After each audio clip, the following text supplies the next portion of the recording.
ഇപ്പോൾ മുഖ്യമന്ത്രി പിണറായി വിജയൻ വിവരാവകാശ നിയമനം 2005 ഏകദിന സെമിനാറിൽ സംസാരിക്കുകയാണ്. തത്സമയം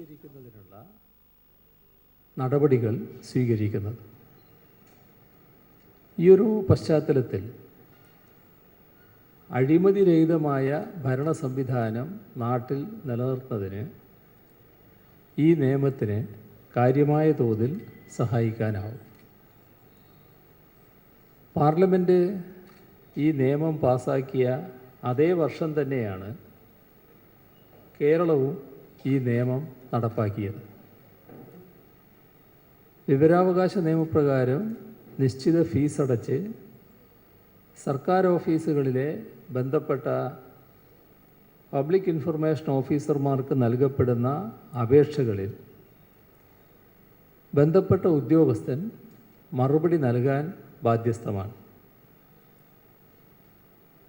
തെറ്റായ വിവരങ്ങളോ സമയബന്ധിതമായി മറുപടിയോ ലഭിക്കാത്തതുകൊണ്ടാണ് വീണ്ടും ജനങ്ങൾക്ക് അപ്പീൽ സമർപ്പിക്കേണ്ടി വരുന്നത്. അപ്പീൽ സമർപ്പിച്ചിട്ടും മുൻപ് പറഞ്ഞ അതേ രൂപത്തിലുള്ള മറുപടികൾ ജനങ്ങൾക്ക് ലഭിക്കുമ്പോഴാണ് കമ്മീഷനെ സമീപിക്കാൻ നിർബന്ധിതമാവുന്നത്. ഇവിടെ സ്വാഗത പ്രസംഗത്തിൽ സൂചിപ്പിച്ചതുപോലെ കമ്മീഷനിൽ ഇപ്പോൾ ചീഫ് ഇൻഫർമേഷൻ കമ്മീഷണർ മാത്രമേ ഉള്ളൂ എന്നത് യാഥാർത്ഥ്യമാണ്. 5 കമ്മീഷണർമാരുടെ കുറവ് നിലനിൽക്കുന്നുണ്ട്. അത് ഹൈക്കോടതിയുടെ ഇടപെടലുമായിട്ടൊക്കെ ബന്ധപ്പെട്ട പ്രശ്നമാണ്. എത്രയും വേഗം അത് പരിഹരിക്കുന്നതിന് തന്നെ സർക്കാർ ശ്രദ്ധ വെക്കുകയാണ്, അതിനുള്ള നടപടി സ്വീകരിക്കുകയാണ്.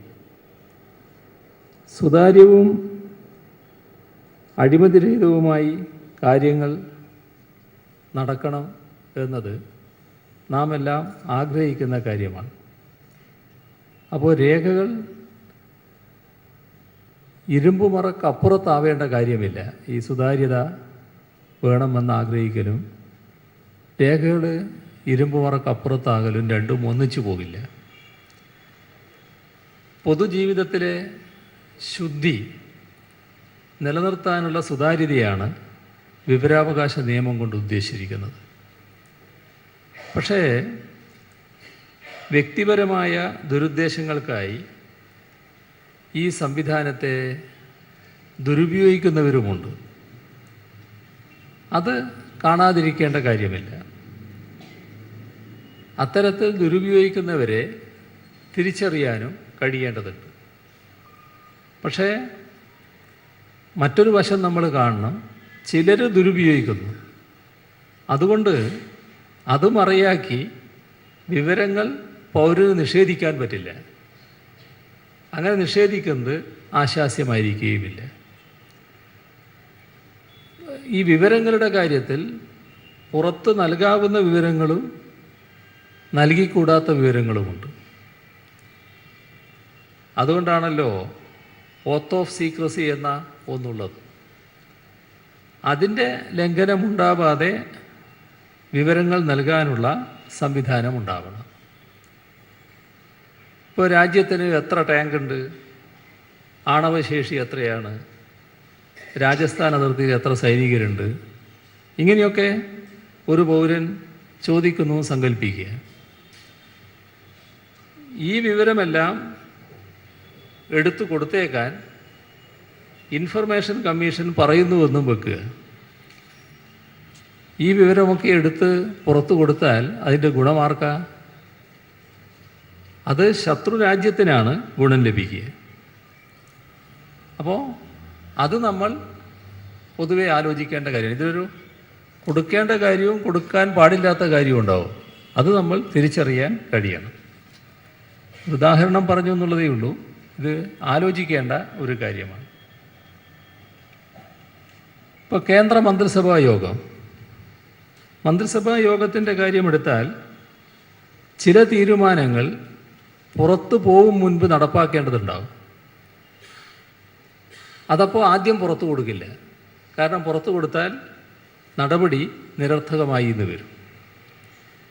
അപ്പോൾ അത്തരം കാര്യങ്ങളും ഈ വിഷയത്തെ സമീപിക്കുമ്പോൾ മനസ്സിൽ വെക്കേണ്ടതായിട്ടുണ്ട്.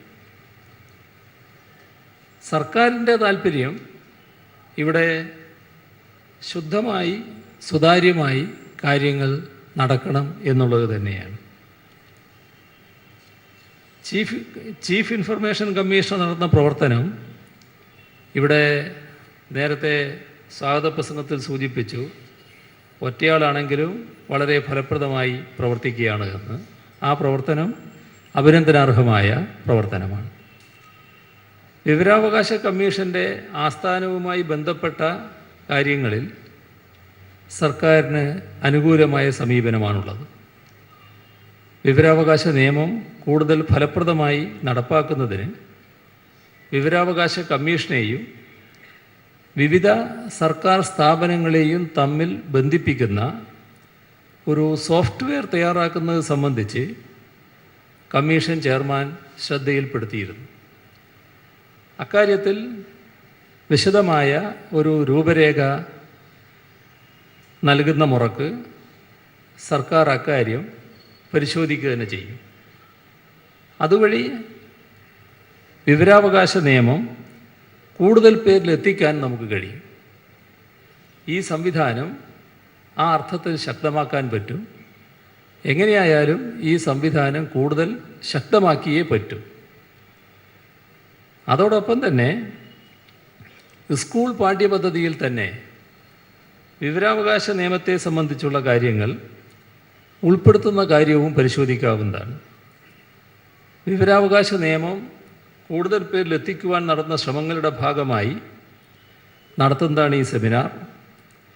ഈ സെമിനാറിൽ അടിച്ച നോട്ടീസ് അനുസരിച്ച് വിഷയം ആദ്യം അവതരിപ്പിക്കുക എന്ന് പറഞ്ഞിരുന്നു. അത് അങ്ങനെയല്ലല്ലോ സാധാരണ. ഉദ്ഘാടനം കഴിഞ്ഞിട്ടാണല്ലോ വിഷയം അവതരിപ്പിക്കുക. വിഷയ അവതരണം വളരെ ദീർഘമായിട്ട് പോകുമല്ലോ. അപ്പോൾ അതുകൊണ്ടാണ് ആ പരിപാടിയിൽ ഒരു മാറ്റം പിന്നീട് ഇതിൻ്റെ സംഘാടകർ തന്നെ വരുത്തിയത്. ഈ സെമിനാറിൻ്റെ ഔപചാരികമായ ഉദ്ഘാടനം എല്ലാവരുടെയും അനുമതിയോടെ നിർവഹിച്ചതായി അറിയിക്കുന്നു. നിങ്ങൾക്കെൻ്റെ സ്നേഹാഭിവാദനം.